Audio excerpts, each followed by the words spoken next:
வணக்கம் மக்களே! இன்னைக்கு நம்ம மார்க்கெட் இப்ப வரைக்கும் ஒரு நெகட்டிவ் பெர்ஃபார்மன்ஸ் தான் போஸ்ட் பண்ணிட்டு இருக்கு. அதுவும் கரெக்ட்டா நிஃப்டி 50 ஒரு 90 பாயிண்ட்ஸ் வரைக்கான இறக்கத்தையும், பேங்க் நிஃப்டி ஒரு 66 பாயிண்ட்ஸ் வரைக்கான ஏற்றத்தையும் வந்து டெலிவர் பண்ணிட்டு இருக்கு. சொல்லிக்கும்படியான பாசிட்டிவ் பெர்ஃபார்மன்ஸ் இன்னைக்கு எந்த பக்கமுமே நடக்காம தான் வந்து இருந்துட்டு வந்துட்டு இருக்கு. ஸோ இதோட ட்ரெண்ட் இப்படியே போகுதான்னு பார்ப்போம். பட் இன்னைக்கு நிஃப்டி 50 கீழ இறங்குவதற்கான மெயின் ரீசன் பார்த்தீங்கன்னா, 2 பெரிய தலைங்களால தான் மார்க்கெட் அதாவது நிஃப்டி கீழ இறங்கிட்டு இருக்கு. ஒண்ணு ரிலையன்ஸ் இண்டஸ்ட்ரீஸ், இன்னொன்னு HDFC பேங்கா இருக்கு. ரிலையன்ஸ் கிட்டத்தட்ட 5% வரைக்கான இறக்கத்த குடுத்துட்டுருக்கு. HDFC பேங்க் ஒரு 1.5% வரைக்கான ஒரு இறக்கத்த டெலிவர் பண்ணிட்டுருக்கு. ஸோ இது 2% வரைக்கும் இறங்கிட்டு இருந்தது காலையில பார்க்கும்போது. பட் இப்போ கொஞ்சம் பார்த்தீங்கன்னா, ஒரு ரெக்கவர போஸ்ட் பண்ணியிருக்கு. நல்ல ஒரு அடி பார்த்தீங்கன்னா, சில குறிப்பிட்ட லார்ஜ் கேப் பங்குகள்ல ஏற்பட்டுட்டுருக்கு. என்னோட போர்ட்ஃபோலியோலலாம் சொல்லவே வேண்டாம். இன்னைக்கு டேலயும் நிஃப்டிய காட்டிலும் டபுள் த டைம்ஸ் அதிகமான ஒரு இறக்கம் பார்த்தீங்கன்னா, போர்ட்ஃபோலியோல ஏற்பட்டுட்டுருக்கு. கிட்டத்தட்ட 0.86% வரைக்கான சரிவு என்னோட போர்ட்ஃபோலியோல ஏற்பட்டிருக்கு. ஸோ ரிலையன்ஸ் மட்டும் காரணம் இல்ல. OMC பங்குகள் பெர்ஃபார்மன்ஸ் பெருசா இல்ல. ஸோ இன்னும் பல பங்குகளோட பெர்ஃபார்மன்ஸ் பார்த்தீங்கன்னா, இன்னைக்கு டேல என்னோட போர்ட்ஃபோலியோல பர்ட்டிகுலரா சுமாரா வந்து பெர்ஃபார்ம் பண்ணிட்டு வந்துட்டுருக்கு. பார்ப்போம். பட் ரிலையன்ஸ் எல்லாம் ஒரு நல்ல ஒரு பீக் ரெக்கார்ட் ஹைல இருந்து தான் ஒரு சரிவ வந்து குடுத்துட்டுருக்கு. அதனால இன்னும் கூட பெரிய அளவுக்கான ஒரு ஒரு பாதிப்பெல்லாம் வந்து போர்ட்ஃபோலியோக்கு ஏற்படல. மேபி ரிலையன்ஸ் வந்து ஒரு சரிவ குடுக்குது. என்னோட ஆவரேஜ் பிரைஸ்க்கு கீழ போகுது அப்படிங்கிற பட்சத்தில, அகைன் வந்து ரிலையன்ஸ்ல நான் ஒரு ஆப்பர்ச்சுனிட்டி தான் வந்து எதிர்பார்ப்பேன். ஏன்னா, இந்த மாரியான ஒரு வாய்ப்பு நமக்கு கிடைப்பது ரொம்ப வந்து கடினமான ஒரு செயல். ரிலையன்ஸோட பிசினஸ பத்தியெல்லாம் நம்ம இதுக்கு முன்னாடி தனித்தனியாவே வந்து டிஸ்கஸ் பண்ணியிருக்கோம். ஸோ அடுத்து இவங்களுடைய குரோத் எப்படி இருக்குங்கிறத பற்றியும் நம்ம டிஸ்கஸ் பண்ணியிருக்கோம். ஸோ அதனால இந்த இடத்துலலாம் பெரிய அளவுக்கான ஒரு கான்ஃபிடென்ட் இருக்கு. ஸோ ஃபியூச்சர பத்தி ஓகே. இது ரிலையன்ஸ் பற்றியான அப்டேட்டு. இது ஜெனரல் அப்டேட். இப்போ ரிலையன்ஸ் இன்னைக்கு டேல இறங்குனதுக்கான ரீசன் பார்த்தீங்கன்னா, ரீசென்ட்டா ஒரு 2, 3 நாட்களுக்கு மேல இருக்கும்னு நான் நினைக்கிறேன். ஒரு நியூஸ்ல வந்து ஒரு ரிப்போர்ட் வந்திருந்தது. என்னன்னா, ஒரு ரஷ்யால இருந்து ஒரு 3 ஆயில் டேங்கர் பார்த்தீங்கன்னா, ரிலையன்ஸோட ஜாம்நகர் ரிஃபைனரிக்கு வந்து டெலிவர் பண்ணியிருக்கு அப்படின்ட்டு ஒரு டேட்டா வந்து வந்திருந்தது. ஆனா, இப்போ ரிலையன்ஸ் பார்த்தீங்கன்னா, அதுக்கு மறுப்பு தெரிவிச்சிருக்காங்க. ஸோ அந்த மாரி எதுவுமே வந்து நாங்க இந்த வருடம் ரிசீவ் பண்ணல அப்படின்ட்டு ரிலையன்ஸ் ஒரு கன்ஃபர்மேஷன குடுத்துருக்காங்க. பொய்யான ரிப்போர்ட்ட பார்த்தீங்கன்னா, செய்தித்தளங்கள் வெளியிட்டுட்டு வந்துட்டு இருக்காங்க அப்படின்ட்டு ஒரு கண்டனத்தையும் வந்து ரிலையன்ஸ் நிறுவனம் தெரியப்படுத்தியிருக்கு. ஆனா, இந்த செய்தி ரிலையன்ஸ போட்டு இன்னைக்கு டேல பாடா படுத்திட்டு இருக்கு. நேத்தும் நல்ல சரிவு.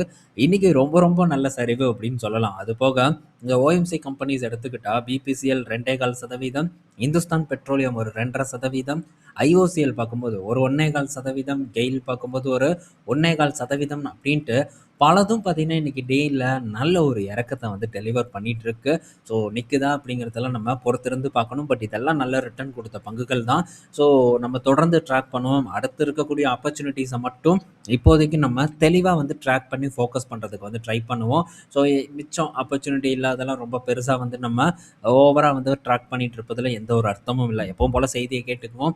இப்போதைக்கு ஆப்பர்ச்சுனிட்டி அப்படின்னா, ஸோ ஒண்ணு வந்து ஐடிசி நமக்கு ஆப்பர்ச்சுனிட்டிய ஓப்பன் பண்ணி குடுத்துருச்சு. ஸோ இன்னைக்கோட டேலயும் ஐடிசி பார்த்தீங்கன்னா, ஒரு சரிவு. இதுக்கு முன்னாடி இருந்தத விட ஒரு நல்ல லோல தான் ஐடிசி வந்து இப்போ ட்ரேட் ஆயிட்டு இருக்கு. ஆல்மோஸ்ட் வந்து இன்னைக்கு ஒரு ரூ. 343 வரைக்கும் ஐடிசி பார்த்தீங்கன்னா, சரிஞ்சு ட்ரேட் ஆயிட்டு இருக்கு. கிட்டத்தட்ட 2% வரைக்கான ஒரு இறக்கம் ஐடிசில வந்து ஏற்பட்டிருக்கு. இது இன்னும் எத்தன நாட்களுக்கு நடக்கும்னு தெரியல. ஸோ முன்ன நான் சொன்ன மாரி தான் பிளானிங் பார்த்தீங்கன்னா, பக்காவா வந்து போட்டு வச்சுக்கோங்க. ஸோ என்னதான் இப்ப நம்ம அக்யூமுலேட் பண்றோம் அப்படின்னாலும், ஸோ ஒரு நல்ல ஒரு லோக்கு போகுது. உதாரணத்துக்கு ரூ. 200 போகுதுன்னா, அப்ப லம்சம் பண்றதுக்கான ஒரு பணம் நம்மகிட்ட இருக்கா அப்படிங்கிறதையும் உறுதி நீங்க பண்ணிக்கணும். ஸோ கண்டிப்பா பிளான் இல்லாம நம்ம போனோம்னா, மாட்றதுக்கான வாய்ப்பு இருக்கு. ஸோ இப்போ ஐடிசி வந்து ஒரு நல்ல சரிவ சந்திச்சுட்டு வந்துட்டுருக்கு. ஸோ ஏறும்போது எப்படி ஒரு பாசிட்டிவான ஒரு கும்பல் வந்து உள்ள வருவாங்களோ, இறங்கும்போது நெகட்டிவா பார்த்தீங்கன்னா, ஒரு செட் ஆஃப் பீப்பிள் பார்த்தீங்கன்னா, உள்ள வந்துட்டுருக்காங்க. இது வந்து எப்பவுமே இருக்கக்கூடிய ஒரு விஷயம். இறங்கும்போது ஒரு செட் ஆஃப் பீப்பிள், அதே மாரி ஏறும்போது ஒரு செட் ஆஃப் பீப்பிள் பார்த்தீங்கன்னா, அதுக்கு ஏத்த மாரியான விஷயங்கள பேசிட்டு வருவாங்க. ஸோ இப்போ சிகரெட் பிசினஸ் எல்லாம் இன்னும் வந்து சில வருடங்கள்ல ஒரு 7 வருஷம், 10 வருஷத்துல காணாம போயிரும் அப்படின்னு சொல்றாங்க. 10 வருஷம் அப்படிங்கிறது இன்னும் ரொம்ப வயசுக்கு இருக்கு. ரொம்ப ஒரு தூரம் வந்து இருக்கு. ஸோ அதுக்குள்ள பார்த்தீங்கன்னா, சிகரெட் பிசினஸ்லாம் வந்து போகாது. சிகரெட் தொடர்ந்து பார்த்தீங்கன்னா, விற்பனை ஆயிட்டு தான் வந்து இருக்க போகுது அப்படிங்கிறது என்னோட ஒரு நம்பிக்கை. இந்த நம்பிக்கையின் அடிப்படையில தான் ஐடிசிய வந்து நான் ஃபோக்கஸ் பண்ணியிருக்கேன். ஸோ இந்த ஐடிசியோட கம்ப்ளீட் அப்டேட்டை பற்றி நம்ம டிஸ்கஸ் பண்ணணும். நேற்றே வந்து டிஸ்கஸ் பண்ணலாம் அப்படின்ட்டு சொன்னேன், இன்னும் பண்ணலை. பட் இன்னைக்கு கண்டிப்பாக வந்து போடுறதுக்கு நான் ட்ரை பண்ணிடுறேன். ஸோ இப்போது சிகரெட் எந்த அளவுக்கு இம்பார்ட்டன்ட் முழுக்க முழுக்க பார்த்தீங்கன்னா நான் சிகரெட்டை பேஸ் பண்ணி தான் ஐடிசிக்குள்ளேயே வந்து என்ட்ரு ஆகுறேன். ஆனால் சில பேர் வந்து எஃப்எம்சிஜி காரணம் காட்டி வந்து ஐடிசி வந்து லாங் டேர்மில் சூப்பராக பண்ணோம் அப்படிங்கிறாங்க. ஸோ எஃப்எம்சிஜி எல்லாம் நம்ம காரணம் காட்டி ஐடிசியில் முதலீடு பண்ணணும்னா நம்ம அறியாமையில் முதலீடு பண்ணுறோம் அப்படிங்கிறத கண்டிப்பாக வந்து எழுதி வச்சுக்கணும். ஸோ ரொம்ப கஷ்டம் எஃப்எம்சிஜியில் வந்து பெரிய அளவுக்கான ஒரு ப்ராஃபிட்டை பண்ணுறது. ஸோ இது வெறும் எஃப்எம்சிஜி கம்பெனினா ஐடிசி பக்கத்தில் கூட நம்ம போக வேண்டிய அவசியம் இல்லை. ஏன்னா அந்தளவுக்கு ஒரு சிறப்பான எஃப்எம்சிஜி ஐடிசி இல்லை அப்படிங்கிறத கண்டிப்பாக நம்ம அடுத்து டிஸ்கஸ் பண்ணக்கூடிய வீடியோவில் உங்களுக்கு புரிதல் வந்து ஏற்படுத்தும். நான் சிகரெட்டை பேஸ் பண்ணி தான் போகிறேன். நீங்கள் எதை பேஸ் பண்ணி போகிறீங்க அப்படிங்கிறத தாராளமாக கீழே கமெண்ட் செக்ஷனில் மென்ஷன் பண்ணலாம். ஸோ அதுக்கான காரணங்கள், ஸோ ஃபியூச்சர் க்ரோத் எப்படி இருக்கும் அதை பற்றி நீங்கள் பேசணும்னு நினச்சாலும் தாராளமாக கமெண்ட் செக்ஷனில் வந்து நீங்கள் போஸ்ட் பண்ணலாம். ஸோ நெக்ஸ்ட் பார்த்தீங்கன்னா டாடா மோட்டார்ஸ். இப்போ கரண்ட்டாக நம்ம ஃபஸ்ட்டு பார்த்த பங்கு பார்த்தீங்கன்னா முன்னாடி ஆப்பர்ச்சுனிட்டி இருந்த பங்கு, இப்போ பார்க்கக்கூடிய ஐடிசி பார்த்தீங்கன்னா இப்போ இருக்கக்கூடிய பங்கு. ஸோ நாளைக்கு ஆப்பர்ச்சுனிட்டி வரும் அப்படின்ட்டு எக்ஸ்பெக்ட் பண்ணக்கூடிய ஒரு பங்கு தான் இந்த டாடா மோட்டார்ஸாக வந்து வந்துட்டு இருக்கு. ஸோ டாடா மோட்டார்ஸ் இன்னைக்கு டேல இறங்குச்சு. ஆனால் இப்போ வரைக்கும் ஒரு ரெக்கவரை பார்த்தீங்கன்னா போஸ்ட் பண்ணிட்டு வந்துட்டு இருக்கு. ஸோ இன்னைக்கு டேல ஒரு 4% வரைக்கும் இறங்கியிருக்காம. ஆனால் நான் அப்படியே பார்க்கும்போது ஒரு 1.5% வரைக்கும் இறங்கி வந்து ட்ரேட் ஆகிட்டு இருந்தது. காரணம் பார்த்தீங்கன்னா இன்னும் இந்த சைபர் அட்டாக்கை பார்த்தீங்கன்னா காரணம் காட்டிட்டு இருக்காங்க. ஸோ இதனால சேல்ஸ் வந்து பாதிக்கப்பட்டிருக்குன்னு சொல்றாங்க. ஹோல்சேல் கிட்டத்தட்ட 45% பாதிக்கப்பட்டிருக்குங்கிறாங்க. ஸோ இது வெறும் இந்த சைபர் அட்டாக் மட்டுமல்ல காரணம் இல்லை. அதுக்கு முன்னாடி இருக்கக்கூடிய டேட்டா நீங்கள் எடுத்து பாருங்க. அப்போவும் ஜேஎல்ஆரோட சேல்ஸ் பார்த்தீங்கன்னா தொடர்ந்து ஒரு வருட காலமாக டிக்ளைன் ஆகிட்டு தான் வந்துட்டு இருக்கு. ஸோ இப்போ இவங்க சைபர் அட்டாக்கை வந்து காரணம் காட்டுறாங்க. இது முற்றிலும் வந்து நான் ஏற்றுக்கவே மாட்டேங்கிறத பல டைம் வந்து சொல்லியிருக்கேன், இப்போவும் வந்து சொல்கிறேன். So third quarter Tata motor ஜேஎல்ஆரோட சேல்ஸ் பார்த்தீங்கன்னா இம்பேக்ட் ஆகிறதுக்கான வாய்ப்பு இருக்குன்ற ஒரு ரிப்போர்ட் வந்து சொல்லுது. ஸோ இந்த காலாண்டோட பர்ஃபார்மன்ஸும் மேபி வந்து அப்படி இப்படின்னு சொதப்புனாங்கன்னா இப்போ இருக்கக்கூடிய மதிப்பீடு இருக்கும் அப்படின்னு கண்டிப்பாக வந்து நம்ம கனவுல கூட நினைக்கக்கூடாது. பலரும் பார்த்தீங்கன்னா ஸோ இந்த டாட்டா மோட்டாரை வந்து ஒரு நல்ல ஒரு அட்ராக்டிவான வேல்யூவேஷன் இருக்குன்ட்டு மாருதி சுசுகி கூட மற்ற கம்பெனிஸ் கூட கம்பேர் பண்ணி தான் லோ வேல்யூ அப்படின்ட்டு இதை வாங்கிட்டு இருக்காங்க. ஆனால் ஸோ அடுத்த காலாண்டு வந்து ஒரு சொதப்பலான ஒரு காலாண்டாக அமைஞ்சதுன்னா கண்டிப்பாக இதோட வேல்யூவேஷன் அப்படியே தலைகீழாக வந்து மாறிடும். அதனால் ஸோ பொறுத்திருந்து வந்து பார்ப்போம், ரிசல்ட்டை பார்ப்போம். எனக்கு தெரிஞ்சு நெக்ஸ்ட் இதில் சீக்கிரமாகவே ஆப்பர்ச்சுனிட்டி வரும்னு நான் நினைக்கிறேன். ஆனால் நண்பர்கள் நீங்கள் என்ன பண்ணணும் அப்படின்னா இந்த ஆப்பர்ச்சுனிட்டியை எதிர்நோக்கி என்ன மாதிரியான பிளானை நம்ம இது பண்ணணும், பிளான் அப் பண்ணணும் அப்படின்ட்டு ஒரு நல்ல ஒரு இது பண்ணி வச்சுக்கோங்க.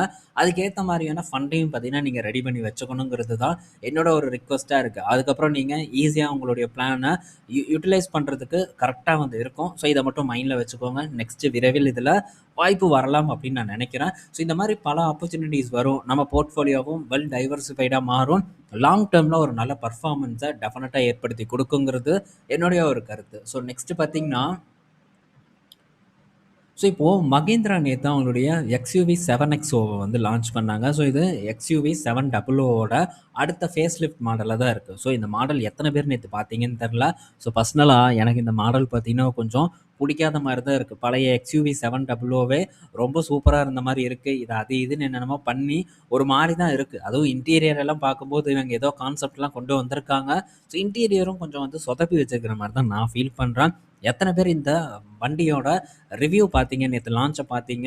ஸோ உங்களுக்கு பிடிச்சிருக்கா, இல்லை எக்ஸ்யூவி 700 தான் பிடிச்சிருக்கா அப்படிங்கிறத மறக்காம கமெண்ட் செக்ஷனில் மென்ஷன் பண்ணுங்கள். ஸோ நானும் பார்த்தேன் எக்ஸ்யூவி 700ஓட புக்கிங் எல்லாம் வந்து இப்போது ஸ்டாப் ஆகிட்டதாகவும் சொல்லியிருக்காங்க. ஸோ பெரிய வரவேற்பு இந்த எக்ஸ்யூவி 7XOக்கு இருக்குமாங்கிறது என்னை பொறுத்த வரைக்கும் ஒரு கேள்விக்குறி. மேபி இது எனக்கு மட்டும்தான் இப்படி இருக்கா, இல்லை எல்லாருக்கும் இப்படி தான் இருக்கா, இந்த டிசைன் வந்து பிடிக்காம இருக்கா, சொதப்பி வச்சுருக்காங்களா அப்படிங்கிறத தாராளமாக கமெண்ட் பண்ணலாம். அடுத்தது இண்டஸ்இண்ட் பேங்க் கிட்டேருந்து அப்டேட்டு. ஸோ இண்டஸ்இண்ட் பேங்க்கோட அட்வான்சஸ் பார்த்தீங்கன்னா 13% இயர் ஆன் இயரில் ஃபால் ஆகிருக்கு. காசா ரேஷியோ ஒரு 30% வந்து ஃபால் ஆகிருக்கு. என்ன ஃபால் ஆனாலும் இன்றைக்கி டேயில் இண்டஸ்இண்ட் பேங்க் ஒரு நல்ல ஏற்றத்தை வந்து கொடுத்துருக்கு. கிட்டத்தட்ட ஒரு $915 இப்போ $920 வரைக்கான ஒரு ஏற்றத்தை வந்து டெலிவர் பண்ணிகிட்ருக்கு. ஸோ நல்ல பர்ஃபார்மன்ஸ். நேற்று 905 வந்து என்னோடய பொசிஷனை கட் பண்ணேன். பட் ஸ்டில் வந்து ஹோல்டு பண்ணுறேன். ஒரு சில குவான்டிட்டிஸ் வந்து வச்சுருக்கேன். ஸோ பெரிய பொசிஷனை தான் கட் பண்ணேன். நான் வைக்கணும்னு நினைக்கிற ஒரு அளவை பார்த்திங்கன்னா ஸ்டில் இதில் வச்சுட்ருக்கேன். பட் இருந்தாலும் இவங்களுடைய ரிசல்ட் வரக்கூடிய காலாண்டில் பெட்டராலாம் வந்து இருக்காது. எல்லா வங்கி பங்குகளும் ஏறுது, இதுவும் பார்த்திங்கன்னா ஏறுது அப்படின்ட்டு நம்ம எடுத்துக்கலாம். ஆனால் மற்ற பங்குகளோட ஏற்றத்தோட கம்பேர் பண்ணணும்னா இதிலலாம் இன்னும் பெரிய ஏற்றமே நடக்கலை. மேபி வந்து இதுக்கப்புறம் நடக்கலாம் அப்படின்னு நான் நினைக்கிறேன். ஸோ வெயிட் பண்ணி பார்ப்போம். இன்னும் எனக்கு எந்த ஒரு பிரச்சனையும் இல்லை. ஏன்னா நல்ல ஒரு ப்ராஃபிட் பார்த்தீங்கன்னா புக் பண்ணிட்டேன். ஸோ இருக்கக்கூடிய குவான்டிட்டி, இனஃப் குவான்டிட்டி. இதனால என்னோட போர்ட்ஃபோலியோக்கோ சரி, எனக்கோ சரி எந்த விதமான ஒரு பாதிப்பும் ஏற்படாது. அந்த சந்தோஷத்தில நிம்மதியா இருப்பேன். இன்னும் இது நல்ல ஒரு ஏற்றத்த குடுத்தாலும், எனக்கு அது ரொம்பவே வந்து சந்தோஷமான ஒரு விஷயமா தான் வந்து இருக்கும். ஸோ நெக்ஸ்ட் பார்த்தீங்கன்னா, ஸோ இந்தியா இப்போ பார்த்தீங்கன்னா, டேட்டா சென்டர் வந்து ஸ்பேஸ்ல அமைக்க போறதுக்கான ஒரு திட்டத்த வந்து தீட்டிட்டு இருக்கிறதா ஒரு டேட்டா வந்து குடுத்துருக்காங்க. ஸோ இதெல்லாம் என்ன ஃபர்ஸ்ட்டு நீ வந்து தரையிலாமாடா, அடுத்தது ஸ்பேஸ்ல அமைப்பியாமா அப்படிங்கிற மாரி தான் மைண்ட் வாய்ஸ் எல்லாம் வந்து ஓடிட்டுருக்கும். ஏன்னா, இன்னும் வந்து நம்ம ஊர்ல 1 ஜிகாவாட் கிட்ட தான் ஓவரால் டேட்டா சென்டர் கெப்பாசிட்டியே வந்து இருக்கு. ஸோ இன்னும் வந்து டேட்டா சென்டர் வந்து நல்ல ஒரு கெப்பாசிட்டி அமைவதற்கான காலமும் பார்த்தீங்கன்னா, ரொம்பவே எடுத்துக்கும். ஆனா, அதுக்குள்ள வந்து நாங்க வானத்தில கொடி நாட்டப் போறோம் அப்படின்னு சொல்றது எந்த வகையில ஏத்துக்கிறதுன்னு தெரியல. பட் ஒரு நல்ல விஷயம் தான். ஏதோ டக்குன்னு வந்து நம்ம எதிர்பார்க்காத நேரத்தில பண்ணி முடிச்சாங்கன்னா, மிகப்பெரிய ஒரு அச்சீவ்மெண்ட்டா நம்ம நாட்டுக்கு இருக்குங்கிறதுல எந்தவித சந்தேகமும் இல்ல. பட் ஃபர்ஸ்ட்டு இங்க வந்து லேண்ட்ல வந்து டேட்டா சென்டர் இவங்க அமைச்சு முடிக்கட்டும். அதுக்கப்புறம் ஒரு நம்பிக்கைய நம்ம எடுத்துக்கலாம். நெக்ஸ்ட் பார்த்தீங்கன்னா, வாரி எனர்ஜிஸ் கிட்ட இருந்து ஒரு அப்டேட்டு. வாரி எனர்ஜிஸ் பார்த்தீங்கன்னா, ஒரு 1000 கோடி ரைஸ் பண்ண போறதா சொல்லியிருக்காங்க. ஏன்னா, அவங்களுடைய இந்த battery, lithium ion battery manufacturing ஃபெசிலிட்டில இன்வெஸ்ட்மென்ட் பண்றதுக்காக இந்த 1000 கோடி ரைஸ் பண்றதா சொல்லியிருக்காங்க. லாங் டெர்ம் பிளானா கிட்டத்தட்ட ஒரு 10,000 கோடி வரைக்கும் இந்த பேட்டரி மேனுஃபேக்சரிங்ல வாரி எனர்ஜிஸ் இன்வெஸ்ட்மென்ட் பண்ண போறதாவும் தகவல் வந்து நமக்கு கிடைச்சிருக்கு. ஸோ 20 ஜிகாவாட் வரைக்கான கெப்பாசிட்டிய வாரி எனர்ஜிஸ் பார்த்தீங்கன்னா டார்கெட் பண்ணியிருக்காங்க. ஸோ ரிலையன்ஸோட ஆக்சுவல் கெப்பாசிட்டியும் இத பேஸ் பண்ணி தான் வந்து போயிட்டுருக்கு. ஆல்மோஸ்ட் வந்து ஒரு 20 ஜிகாவாட் பார்த்தீங்கன்னா, ரிலையன்ஸும் வந்து பிளானட் ஒரு கெப்பாசிட்டியா வந்து வச்சிருக்காங்க. ஸோ வாரியும் அதுக்கு ஈக்குவலா வந்து கேப்பெக்ஸ் பண்ணி வந்து பண்ணிட்டு இருக்காங்க. பட் இந்த செய்தியெல்லாம் வந்தாலும் கூட இன்னைக்கு டேல வாரி ஒரு 2.5% வரைக்கான ஒரு சரிவை தான் இப்போ வரைக்கும் வந்து சந்திச்சுட்டு இருக்கு. மேபி நம்ம நேத்து டிஸ்கஸ் பண்ண மாரி ஒரு நல்ல வேல்யூக்கு வந்து இது வந்ததுன்னா, அப்போ வந்து நம்ம ஃபோக்கஸ் பண்ண ட்ரை பண்ணுவோம். ஆனா, இந்த ஒரு டேட்டாலருந்து நமக்கு கிடைக்கக்கூடிய ஒரு முக்கியமான விஷயம் என்ன அப்படிங்கிறத எல்லாரும் நோட் பண்ணீங்களா என்னன்ட்டு எனக்கு தெரியல. ஸோ பேட்டரியில வந்து ஹெவி காம்படிஷன் வரும் அப்படின்ட்டு நம்ம சொல்லிட்டே தான் வந்துட்டுருக்கோம். ஸோ எல்லாம் பார்த்தீங்கன்னா, இந்த லித்தியம் அயன் அயன் பேட்டரிய வந்து தயாரிக்கிறதுக்கு ஆவலா வந்து இருந்துட்டு வந்துட்டு இருக்காங்க. ஸோ இதனால ஆல்ரெடி இருக்கக்கூடிய எக்ஸிஸ்டிங் பிளேயர் பார்த்தீங்கன்னா, ரொம்பவே பாதிக்கப்படுவதற்கான வாய்ப்புகள் இருக்கு. ஸோ காம்படிஷன் பார்த்தீங்கன்னா, உங்களுக்கு பெரிய அளவுக்கு வரும் அப்படின்னு தான் நான் வந்து எக்ஸ்பெக்ட் பண்றேன். ஸோ இதெல்லாம் அமரராஜா, எக்ஸைடுக்கெல்லாம் ஒரு பெரிய தலைவலியா இருக்கும். இப்போ வாரி எனர்ஜிஸ் வந்ததுனால பெருசா ஆகாது. நாளைக்கு ரிலையன்ஸ் வந்து ஓப்பன் பண்ணுவான். அடுத்தது டாட்டா ஓப்பன் பண்ணுவான். அடுத்தது அதானி ஓப்பன் பண்ணுவான். ஸோ ஆளாளுக்கு ஒண்ணொண்ணு ஓப்பன் பண்ணும்போது, எந்த அளவுக்கான ஒரு பாதிப்பு இருக்கும் இந்த மாரியான பேட்டரி பங்குகள்ல அப்படின்ட்டு நீங்க கண்டிப்பா வந்து யோசிச்சு பார்க்கணும். ஏசியன் பெயிண்ட்ல என்ன நடந்தது அப்படிங்கிற ஒரு படிப்பினை கண்டிப்பா எல்லாத்துக்கும் வந்து வரணும்.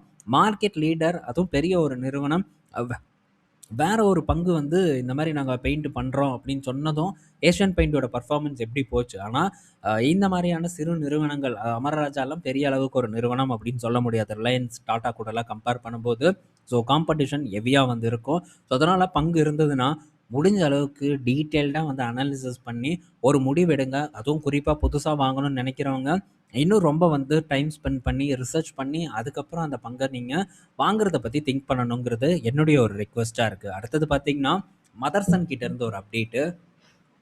ஸோ மதர்சன் சப்சிடரிக்கு பார்த்தீங்கன்னா, இப்போ பிஎல்ஐ இன்சென்டிவ்ல வந்து எலிஜிபிள் ஆயிருக்கிறதா சொல்லியிருக்காங்க. விரைவில் இவங்களுக்கு பிஎல்ஐ இன்சென்டிவ் கிடைக்கும். வரக்கூடிய 6 வருடத்தில ஒரு 1900 கோடி பார்த்தீங்கன்னா, முதலீடு பண்ண போறதா எலக்ட்ரானிக் மேனுஃபேக்சரிங் பண்றதுக்கு முதலீடு பண்ண போறதா மதர்சன் தரப்புல இருந்து ஒரு அப்டேட் வந்திருக்கு. இது மதர்சன பொறுத்தவரைக்கும் பாசிட்டிவான நியூஸ் தான். ஆனா மதர்சனுக்கு என்ன ஒரு பிரச்சனைன்னா, கடன் வந்து அதிகமா இருக்கு. மேபி ஏதாச்சும் ஒரு கஷ்டகாலம் வந்ததுன்னா, அப்ப ஸ்ட்ரகிள் பண்றதுக்கான சான்சஸ் இந்த மதர்சன்ல இருக்கு.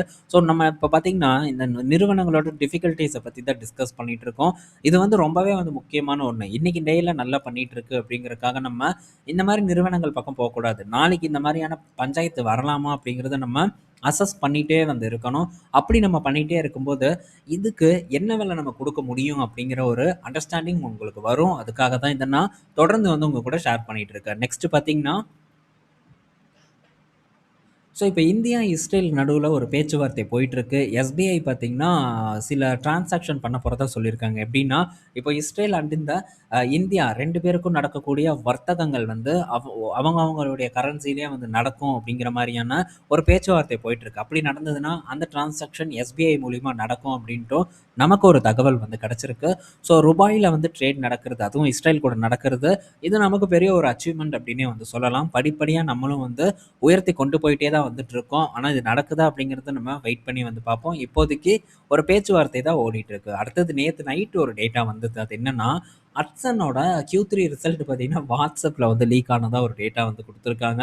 ஸோ யாரோ வந்து அந்த பெரிய ஒரு அதிகாரி, இந்த நிறுவனத்தில இருக்கக்கூடிய ஒரு பெரிய அதிகாரி பார்த்தீங்கன்னா, என்ன சொல்லியிருக்காங்கன்னா, என்ன பண்ணியிருக்காருன்னா, WhatsApp ஸ்டேட்டஸ்ல இந்த Q3 ரிசல்ட் எடுத்து வந்து போட்டிருக்கிறதா நேத்து ஒரு செய்தி வந்தது. நான் கூட போய் செக் பண்ணேன். ஏதாச்சும் வந்து இந்த ஹட்சன் அக்ரோக்கு வந்து கிடைக்குதா? ரிசல்ட் எப்படி வந்திருக்கு பார்க்கலான்ட்டு. பட் எந்த ஒரு டேட்டாவும் வந்து கிடைக்கல. கிட்டத்தட்ட 1 மணி நேரம் பார்த்தீங்கன்னா, அந்த ஸ்டேட்டஸ்ல இந்த ரிசல்ட் இருந்ததாவும் ஒரு அப்டேட் வந்திருக்கு. என்னங்க இதையெல்லாம் எப்படி எடுத்து எப்படி போடுவாங்கன்னு தெரியல. பட் பங்கோட விலையில எந்த விதமான ஒரு பாதிப்பும் அது ஏற்படல. இன்னைக்கு டேல பார்க்கும்போது. ஸோ பார்ப்போம் ரிசல்ட் எல்லாம் இந்த ஹட்சன் அக்ரோக்கு எப்படி வருதுன்ட்டு. இதுவும் தொடர்ந்து வந்து தேடிட்டே இருக்கக்கூடிய பங்கு. அதாவது வாட்ச் பண்ணிட்டே இருக்கக்கூடிய பங்கு. ஆனா வாய்ப்பு வருமா? அப்படிங்கிறது தான் நம்ம பொறுத்திருந்து வந்து பார்க்கணும். ஸோ ஒண்ணும் அவசரம் இல்ல. பொறுத்திருந்து பொறுமையா இதெல்லாம் நம்ம பார்க்கறதுக்கு ட்ரை பண்ணலாம். இந்த வீடியோல நம்ம பல பங்குகள் பற்றியான அப்டேட் எல்லாம் டிஸ்கஸ் பண்ணியிருப்போம்.